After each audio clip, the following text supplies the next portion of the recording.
Assalamualaikum warahmatullahi wabarakatuh. Perkenalkan, nama saya Don Labolo, NPM 073519111155, kelas 4 IF 1.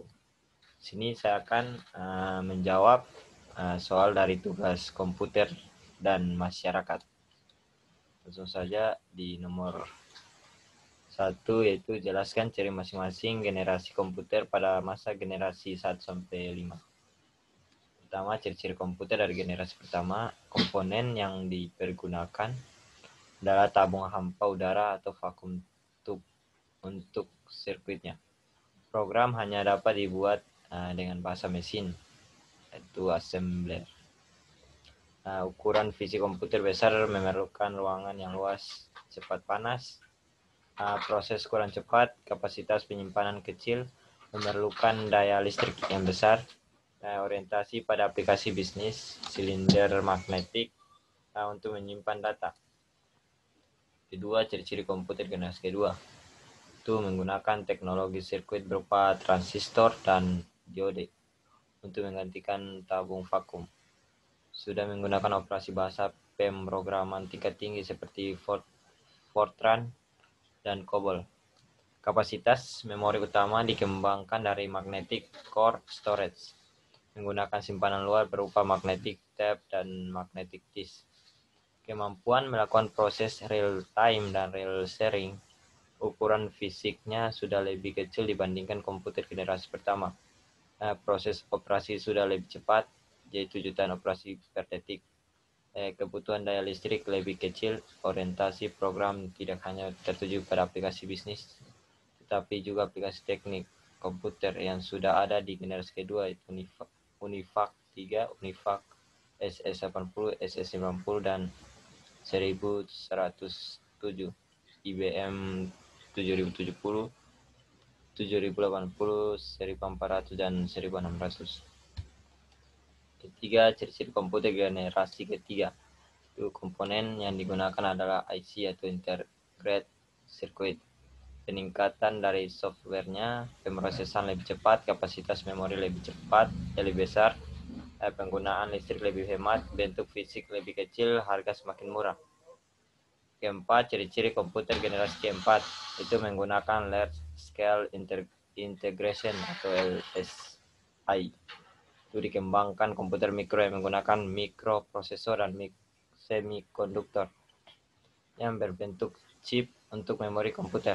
Komputer generasi keempat diantaranya adalah IBM 370, Apple II, IBM PC XT, IBM PC 80, IBM PS 2, IBM PS PC 386, IBM PC 486, IBM Pentium 2. Yang kelima, ciri-ciri komputer generasi kelima itu komputer paralel yang berarti memungkinkan banyak CPU bekerja sama membentuk suatu jaringan yang efisien.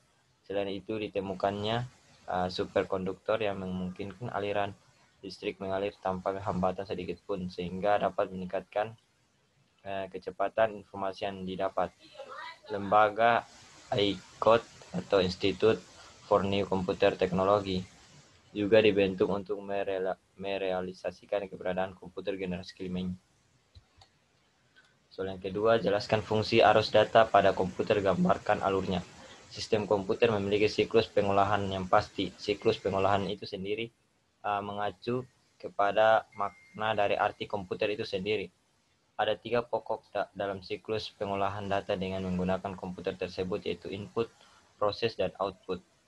Sedangkan untuk proses sendiri, pemroses dibantu oleh beberapa bagian lain, yaitu program serta penyimpan atau storage. Input itu data yang akan diproses atau dibuat. IO atau input output, proses pengolahan data yang dimasukkan. Memori itu tempat menyimpan data sementara pada saat data diproses. Storage yaitu tempat penyimpanan data secara permanen setelah diproses. Dan output hasil dari proses yang berupa tampilan suara atau cetakan. Soal ketiga, menurut Anda bagaimana gambaran komputer di masa mendatang 10 tahun lagi? Menurut saya komputer generasi selanjutnya atau komputer masa depan akan berkembang melebihi yang kita bayangkan selama ini. Dari segi bentuk, komputer akan menjadi sangat mini, sehingga kita dapat membawa kemana-mana, semudah kita membawa HP. Dari segi kecepatan akan jauh lebih cepat dari prosesor yang semakin canggih, sehingga dapat mengelola data dengan cepat. Dari segi kapasitas penyimpanan, terlihat dari media penyimpanan yang semakin besar dengan ukuran yang semakin kecil, dan kapasitas memori yang semakin meningkat. Soal keempat, mengapa manusia sangat bergantung dengan komputer? Berikan pendapat Anda. Karena dalam kehidupan kita sekarang ini, pekerjaan manusia sudah dibantu oleh peralatan canggih, contohnya komputer. Komputer tidak bisa dilepaskan dari kehidupan sehari-hari, mulai dari mengerjakan pekerjaan kantor, di media, bahkan hiburan. Perkembangan komputer semakin berkembang dan masih akan terus berkembang tanpa batas. Kita sebagai manusia mau tidak mau harus mengikuti perkembangan kemajuan teknologi, khususnya bidang komputerisasi, agar kita tidak termakan oleh alat yang kita buat sendiri. Komputer sangat banyak fungsinya dalam kehidupan sehari-hari kita, seperti bidang pendidikan, transportasi, bidang jasa pengiriman barang, jasa percetakan, dan lainnya masih banyak lagi. Dan soal kelima itu, mengapa komputer sangat penting bagi kehidupan manusia dalam bermasyarakat?